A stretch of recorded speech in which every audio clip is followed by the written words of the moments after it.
إن الذين كفروا وصدوا عن سبيل الله قد ضلوا ضلالا بعيدا. إن الذين كفروا وظلموا لم يكن الله ليغفر لهم ولا ليهديهم طريقا. الحمد لله نحمده ونستعينه ونستغفره ونعوذ بالله من شرور أنفسنا ومن سيئات أعمالنا.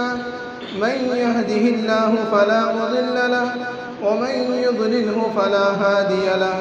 وأشهد أن لا إله إلا الله وحده لا شريك له وأشهد أن محمدًا عبده ورسوله. أما بعد فإن أصدق الكلام كلام الله وخير أحسن الهدي هدي محمد صلى الله عليه وسلم وشر الأمور محدثاتها وكل محدثة بدعة وكل بدعة ضلالة وكل ضلالة في النار. أعوذ بالله من الشيطان الرجيم. بسم الله الرحمن الرحيم. يا أيها الذين آمنوا اتقوا الله حق تقاته ولا تموتن إلا وأنتم مسلمون. يا أيها الناس اتقوا ربكم الذي خلقكم من نفس واحدة وخلق منها زوجها وبث منهما رجالا كثيرا ونساء. واتقوا الله الذي تساءلون به والأرحام إن الله كان عليكم رقيبا. يا أيها الذين آمنوا اتقوا الله وقولوا قولا سديدا يصلح لكم أعمالكم ويغفر لكم ذنوبكم ومن يطع الله ورسوله فقد فاز فوزا عظيما. وقال الله تعالى في مقام آخر وسارعوا إلى مغفرة من ربكم وجنة عرضها السماوات والأرض أعدت للمتقين. رب اشرح لي صدري ويسر لي أمري واحلل عقدة من لساني يفقه قولي. رب زدني علما.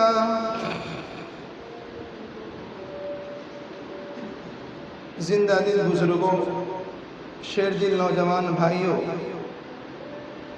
تمام قسم کی تعریفات، حمد و ثنا، عظمت و کبریائی اس خالق کائنات، مالک ارض و سما اور مدبر انس و جاں کے لیے ہے جو ہم تمام انسانوں کا اور کائنات کی ذرہ ذرہ چیزوں کا مالک، مربی اور پالنہار ہے۔ بیش بہا درود و سلام ہو اس ذات مقدسہ مبارکہ مطہرہ پر جس کا نام نامی اسم گرامی محمد الرسول اللہ صلی اللہ علیہ وآلہ وسلم ہے، جنہوں نے دنیا کے اندر آ کر حق و باطل سے، نور کو تاریکی سے اور ہدایت کو گمراہی سے چھانٹ کر نمایاں اور واضح کر دیا۔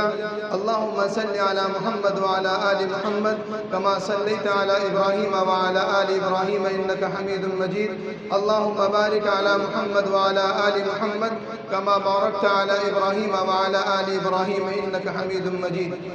معزز سامعین، اللہ رب العالمین کے فضل اور توفیق سے،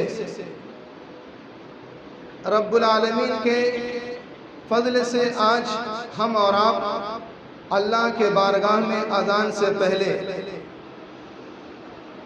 خطبہ جمعہ سننے کے لیے 2 رکعت نماز جماعت سے پڑھنے کے لیے جمع ہوئے ہیں، اور اللہ رب العالمین کی توفیق سے آج ہمارے جو بھائی اذان سے قبل پہنچے ہیں ان کا نام فرشتوں کے رجسٹر میں نوٹ بھی ہو چکا ہے۔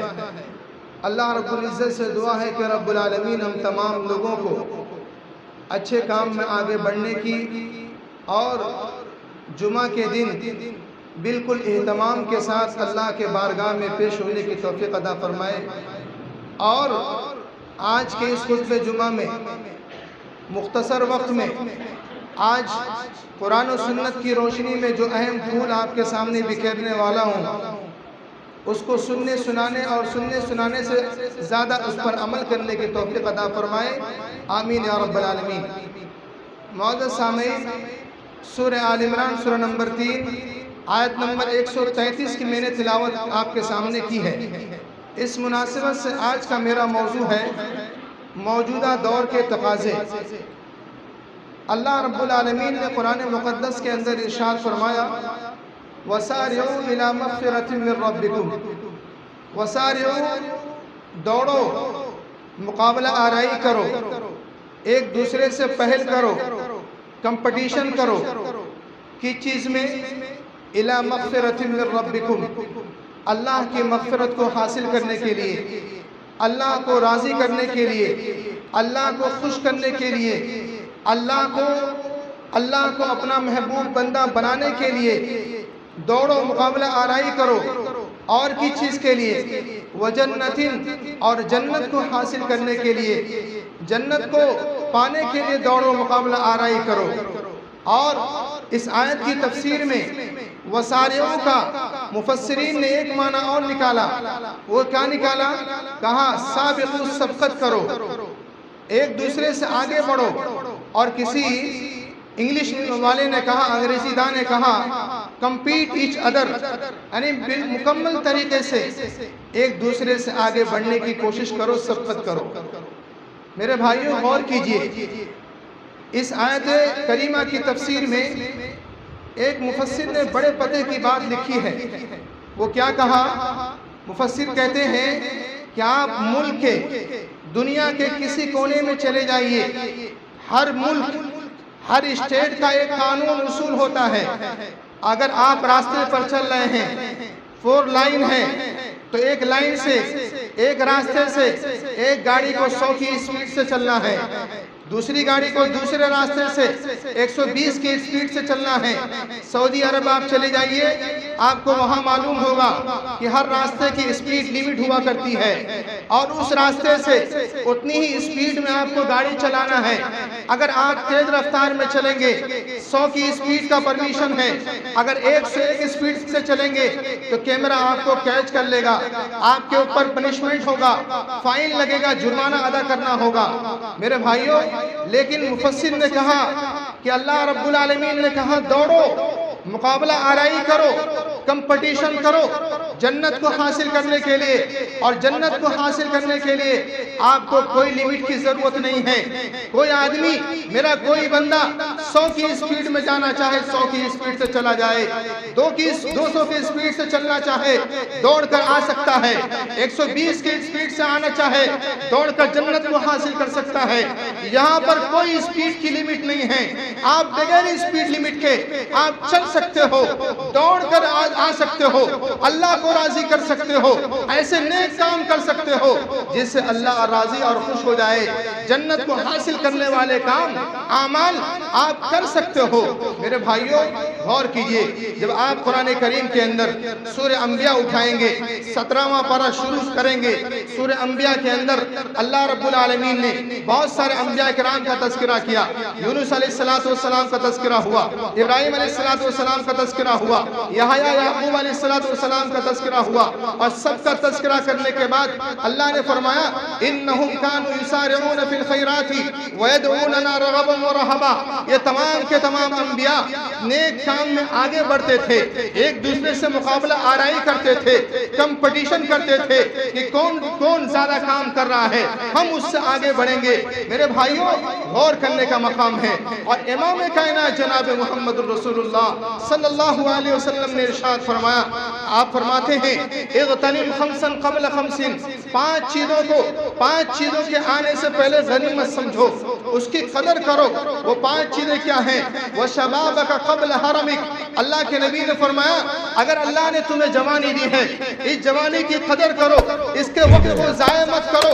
جوانی کے اندر نماز پڑھ لو، نیک کام کر لو، اللہ کو راضی کر لو، اس سے پہلے کہ بڑھاپا آ جائے، بڑھاپے کی عمر کو دہلیز کو تم پہنچ جاؤ، جوانی کی قدر کرو۔ اللہ کے نبی نے فرمایا وصحتک قبل سقمک، اپنے صحت مندی کو، اللہ نے تمہیں تندرست بنایا ہے، توانا بنایا ہے، اللہ نے تمہیں بیماری سے دور رکھا ہے۔ صحت مندی کے عالم میں تم بیماری کے آنے سے پہلے صحت کو غنیمت سمجھو، صحت مندی کی قدر کرو۔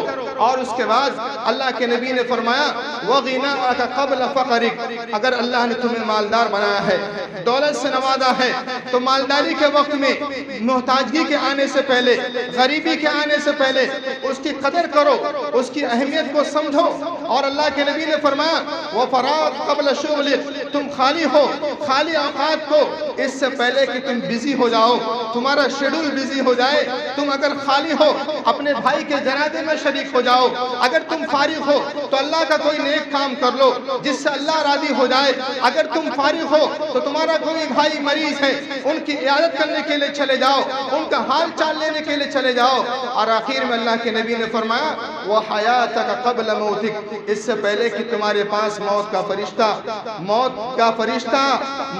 فرشتہ آئے، تم اپنی زندگی کو غنیمت سمجھو، اپنی زندگی کو غنیمت سمجھو۔ یہ 5 نصیحتیں اللہ کے نبی نے اپنی امت کو بتائی ہیں اور کہا ہے ان 5 چیزوں کو 5 چیزوں کے آنے سے پہلے غنیمت سمجھیے۔ اور کیجئے میرے بھائیوں، قربان جائیے اللہ کے نبی کے صحابہ کرام، اللہ کے نبی کے حضرات صحابہ کرام کس قدر نیکیوں کے حریص تھے، کس قدر نیکیوں کے اندر تڑپ رکھا کرتے تھے، فکر تھی، سوچ تھی کہ ہم نیک کام اللہ کے نبی بتائیں۔ دلنی علی عمل اذا عملته دخلت الجنہ، اللہ کے نبی ایسا عمل بتائیے جس عمل کو کرے جنت میں داخل ہو جائیں۔ ایک مرتبہ اللہ کے نبی صلی اللہ علیہ وسلم درس دے رہے ہیں، صحابہ کرام سے پوچھا، کیا پوچھا؟ من اصبح منکم اليوم صائما، اے میرے صحابیوں آج کے دن کس نے نفل روزہ رکھا ہے؟ آج کے دن کس نے نفل روزہ رکھا ہے؟ صحابہ کرام کا مجمع سناٹا چھایا ہوا تھا۔ ایک صحابی حضرت ابو بکر اٹھتے ہیں اور اٹھنے کے بعد کہا یا رسول اللہ، فقال انا، اے اللہ کے نبی میں نے روزہ رکھا ہے۔ اس کے بعد امام کائنات نے پھر پوچھا من اتبع منکم اليوم جنازۃ، آج کس نے اپنے بھائی کو 9 من مٹی کے نیچے دفن کیا ہے، جنازے میں شریک ہوا ہے؟ صحابہ کرام کا مجمع سناٹا ہے۔ حضرت ابو بکر پھر اٹھتے ہیں، کہتے ہیں یا رسول اللہ انا، میں آج اپنے بھائی کے جنازے میں شریک تھا، پیچھے پیچھے جا کر کے 9 من مٹی کے نیچے دفن کر دیا ہے۔ اللہ کے نبی نے پھر تیسرا سوال پوچھا من عاد منکم اليوم مریضا، آج کے دن کس نے اپنے مریض بیمار بھائی کی عیادت کی ہے، دیکھ ریکھ کیا ہے، حال چال پوچھا ہے؟ مجمع سناٹا ہے۔ اللہ کے نبی کے یا رغات حضرت ابو بکر پھر اٹھتے ہیں، کہتے ہیں اللہ کے نبی میں آج اپنے بھائی کے خدمت میں حاضر ہو کر کے اس کا حال چال لیا ہے، اس کو میں نے تسلی اور حوصلہ والی بات کہی ہے۔ اس کے بعد اللہ کے نبی نے پھر پوچھا من اطعم اليوم منکم اليوم مسکینا، آج کے دن اپنے بھوکے بھائی کا جس کا پیٹ خالی تھا کس نے کھانا کھلایا ہے، کس نے پیٹ بھرا ہے؟ حضرت ابو بکر پھر اٹھتے ہیں اور کہا اللہ کے نبی میں نے اپنے بھوکے بھائی کا پیٹ بھرا ہے، کھانا کھلایا ہے۔ میرے بھائیوں 4 کام اللہ کے نبی نے پوچھا اور چاروں کام حضرت ابو بکر کہتے ہیں اللہ کے نبی میں نے کیا ہے۔ اللہ کے نبی نے کہا مجتمعنا، یہ چاروں کام ایک دن میں جس کے ساتھ جمع ہو جائے اسے جنت میں جانے سے کوئی چیز نہیں روک سکتی ہے۔ اللہ اکبر۔ غور کیجئے میرے بھائیوں، آج ہمارا سماج، معاشرہ نیک کام میں کتنا پیچھے ہے، گناہ کے کام میں کتنا آگے ہے، گناہ کے کام میں کمپٹیشن ہو رہا ہے۔ اگر کوئی بھائی، کوئی باپ اپنی بچی کی شادی میں 1 لاکھ روپیہ خرچ کرتا ہے، دوسرا باپ کہتا ہے میں قرض لے کر سود پر بیاج لے کر کے میں 2 لاکھ خرچ کروں گا۔ اگر کسی نے 2 ویلر دیا ہے میں 4 ویلر دوں گا اپنے بچی کو، اپنے داماد کو۔ میرے بھائیوں کیوں کمپٹیشن کرتے ہو گناہ کے کام میں؟ ارے کمپٹیشن کرنا ہے، مقابلہ آرائی کرنا ہے تو کرو۔ اللہ رب العالمین نے فرمایا اگر کوئی 2 رکعت نفل پڑھتا ہے آپ 4 رکعت پڑھو، اگر کوئی 10 روپے اللہ کے راہ میں خرچ کرتا ہے آپ 20 روپے خرچ کرو، اگر کوئی غریب مسکین یتیم بیواؤں کی مدد کرتا ہے آپ بڑھ کر کے کرو۔ نیک کام میں کمپٹیشن کرو، کیوں نہیں کر سکتے ہو؟ میرے بھائیوں یہی نہیں بلکہ اور آگے بڑھیے، حضرات صحابہ کرام کی قربانی جب سنیں گے اللہ کی قسم رونگٹے کھڑے ہو جاتے ہیں۔ غزوہ تبوک کا موقع ہے، غزوہ تبوک کا موقع ہے، جنگ میں جانے کی باری آ رہی ہے۔ حضرت محمد رسول اللہ صلی اللہ علیہ وسلم نے صحابہ کرام کو جمع کیا اور کہا اے میرے صحابیوں، غزوہ تبوک میں جانا ہے، جنگ میں شریک ہونا ہے، ہمارے پاس کوئی سامان نہیں ہے، سامان کچھ نہیں ہے، کیسے تیاری کریں، کیسے مقابلہ آرائی کریں، ہمارے پاس کچھ نہیں ہے۔ میں تم سے چندے کی بات کر رہا ہوں، اپیل کر رہا ہوں۔ صحابہ کرام نے سوچا کہ آج اللہ کے نبی نے ہمارے اوپر یہ حکم دیا ہے، یہ آرڈر دیا ہے کہ اسلام کے پرچم کو آگے رکھنا ہے، اونچا رکھنا ہے، فتح یابی حاصل کرنی ہے۔ اسلام کو ہماری ضرورت آن پڑی ہے، ہمیں مدد کرنی ہے، تعاون کرنا ہے۔ میرے بھائیوں جبکہ آپ کو معلوم ہونا چاہیے جس وقت اللہ کے نبی نے آرڈر دیا تھا، حکم دیا تھا، وہ وقت گرمی اور دھوپ کی تپش تھی۔ سعودی عرب میں آپ کو معلوم ہونا چاہیے 49-50 ڈگری سیلسیس کا تاپمان ہوتا ہے کہ آپ زمین پر چل نہیں سکتے ہو، بالکل گرمی کی شدت ہوتی ہے، پریشانی کا عالم ہوتا ہے۔ اور گرمی کی شدت میں جتنی گرمی ہوتی ہے کھجور اتنا ہی پکتا ہے۔ صحابہ کرام تجارت کیا کرتے تھے، کھجور کی تجارت کیا کرتے تھے، تجارت کا وقت تھا، لیکن نبی کا حکم ہے، نبی کا آرڈر ہے، نہیں تمہیں اللہ کے لیے نکلنا ہے، جنگ میں شریک ہونا ہے۔ صحابہ کرام نے کہا ہماری تجارت جائے تو جائے، ہمارا سب کچھ جائے تو جائے، لیکن نبی کا حکم ہمیں ماننا ہے، آرڈر ماننا ہے۔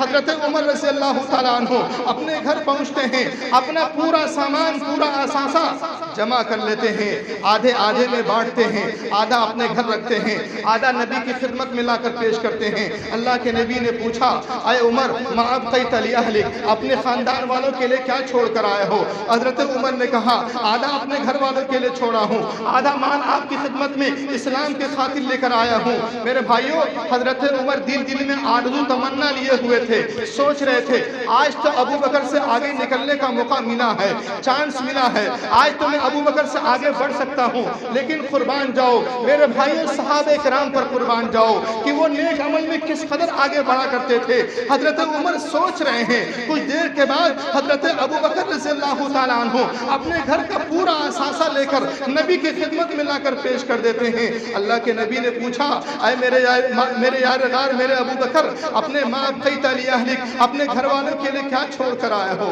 اپنے گھر والوں کے لیے کیا چھوڑ کر آئے ہو؟ حضرت ابو بکر نے کیا کہا میرے بھائیوں جواب سنیے۔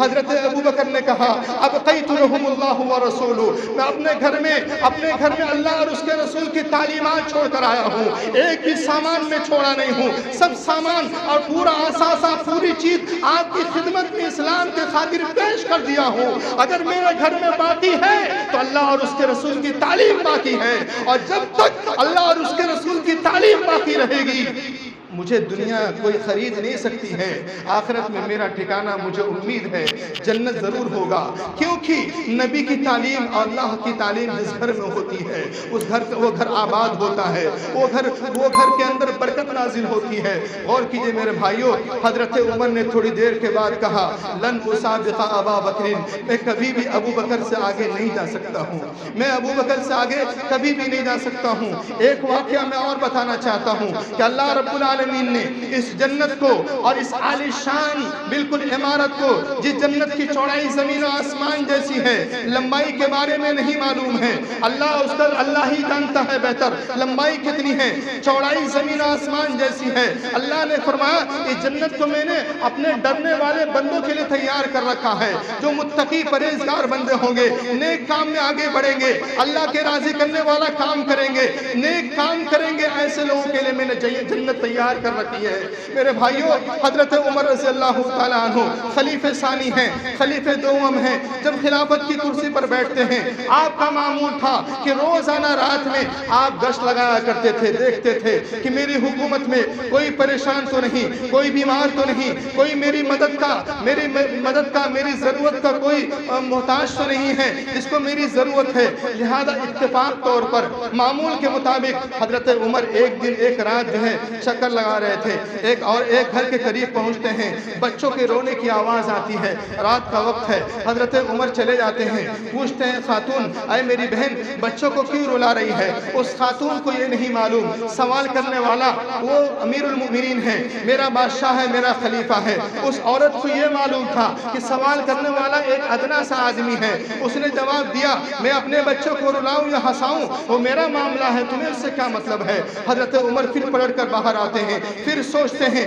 آج اگر میں نے اپنے بہن کا حال چال نہ لیا، ان کے بچے کا حال چال نہ لیا، کل قیامت کے میدان میں اللہ جب سوال کرے گا اے عمر تمہاری حکومت میں فلاں بچے پریشان تھے، وہ خاتون پریشان تھی، تو میں کیا جواب دوں گا؟ پھر دل میں بات اٹھتی ہے، پھر گھر میں جاتے ہیں اور کہتے ہیں خاتون میری بہن ذرا بتا دو تمہارے بچے کیوں رو رہے ہیں، تمہارے بچے کے رونے کا ریزن اور سبب کیا ہے؟ میں تمہارے بچوں کا اس پریشانی کو دور کرنے میں مدد کر سکتا ہوں۔ لہذا خاتون نے کہا میرے گھر میں کھانا بنانے کے لیے کوئی سامان نہیں ہے، اناج نہیں ہے، غلہ نہیں ہے، کوئی چیز نہیں ہے، یہ ایک چولہا ہے، اس چولہے پر میں ایک برتن رکھ کر کے اس میں پانی ڈال کر کے اس کو ابال رہی ہوں تاکہ میرے بچے سمجھے میری ماں کھانا بنا رہی ہے اور رات میں وہ سو جائیں۔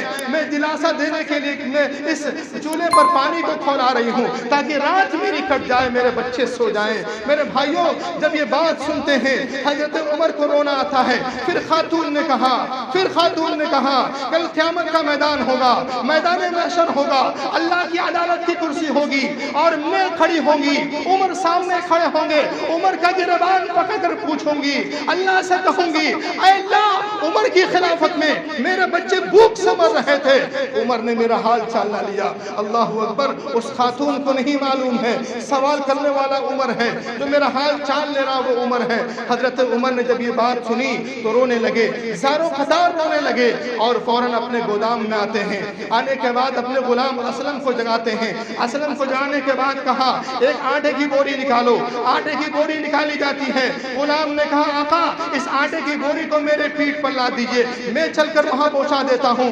لیکن حضرت عمر نے کہا وَلَا تَزِرُ وَازِرَةٌ وِزْرَ أُخْرَىٰ، قیامت کے دن کوئی کسی کا بوجھ نہیں اٹھائے گا، یہ میرا بوجھ ہے، میری ذمہ داری ہے، اس آٹے کی بوری کو میرے پیٹھ پر لا دو، میں لے کر چلتا ہوں۔ غلام نے آقا کی پیٹھ پر بوری لا دی ہے اور وہ بوری آٹے کی بوری لے کر چلتے ہیں، خاتون کے گھر میں پہنچتے ہیں، آٹا نکالتے ہیں، آٹے کو گوندتے ہیں، روٹی بناتے ہیں، جب روٹی بن جاتی ہے بچے کو کھلاتے ہیں، خاتون کو کھلاتے ہیں، جب سب شکم سیر پیٹ بھر جاتا ہے تو خاتون نے کیا کہا؟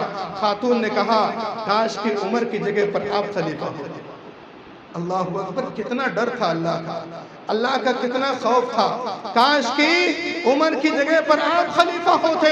حضرت عمر نے کہا میری بہن میں خلیفہ ہوں، مجھے خلیفہ بنایا گیا ہے، مسلمانوں کا امیر بنایا گیا ہے، اگر مجھ سے غلطی ہوئی ہوگی تو مجھے معاف کر دینا، مجھے معاف کر دینا، دنیا کے اندر مجھے معاف کر دے، قیامت کے میدان میں میرا گریبان نہ پکڑنا۔ اللہ اکبر، اس قدر اللہ سے ڈرتے تھے۔ اللہ سے ڈریے میرے بھائیوں، اللہ سے ڈریں گے بہت سارے گناہوں سے ہم اپنے آپ کو بچا لیں گے، بہت سارے گناہ سے ہم دور رہیں گے۔ اللہ رب العزت سے میں دعا کرتا ہوں کہ رب العالمین ہم تمام لوگوں کو نیک کام میں آگے بڑھنے کی توفیق عطا فرما، اچھے اعمال میں ایک دوسرے سے کمپٹیشن کرنے کی توفیق عطا فرما۔ رب العالمین ہمارے سماج کو مثالی سماج بنا دے، مثالی معاشرہ بنا دے، اور جو وبا کورونا کی شکل میں آج ہمارے بیچ میں ہے اللہ اس کا تو خاتمہ کر دے، اور جو مریض ہیں انہیں شفاء کاملہ عاجلہ عطا فرما، جو دنیا سے جا چکے ہیں ان کی قبر کو نور سے منور کر دے، جنت الفردوس میں اعلیٰ مقام نصیب فرما، ہم سب کو مل جل کر رہنے کی توفیق عطا فرما دے، آمین، تقبل یا رب العالمین۔